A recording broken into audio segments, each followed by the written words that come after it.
Welcome to our channel. Today we how to uninstall Zoho Sprints planning boards step by step clearly.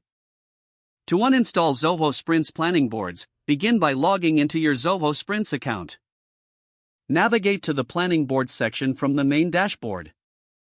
Locate the planning board you wish to uninstall. Click on the settings icon associated with that planning board. In the settings menu, find the option labeled Delete Board.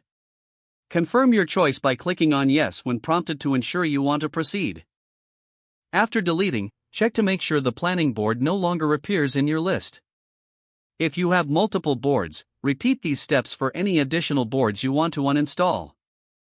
Once you have completed this process, log out to secure your account.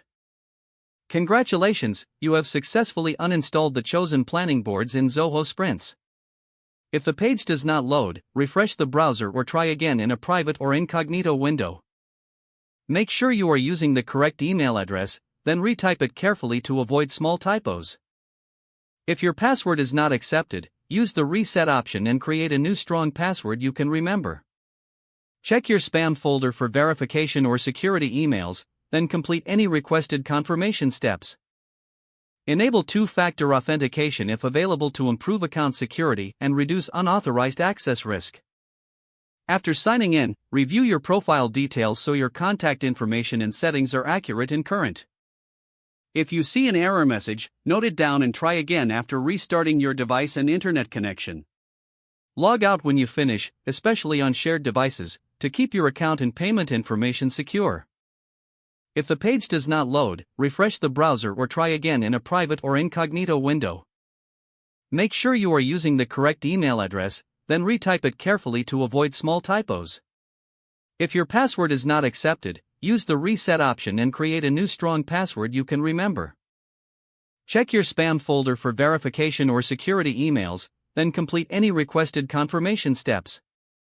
Enable two-factor authentication if available to improve account security and reduce unauthorized access risk. After signing in, review your profile details so your contact information and settings are accurate and current.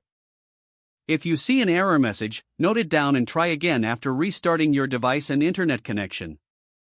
Log out when you finish, especially on shared devices, to keep your account and payment information secure. If the page does not load, refresh the browser or try again in a private or incognito window. Make sure you are using the correct email address, then retype it carefully to avoid small typos. If your password is not accepted, use the reset option and create a new strong password you can remember.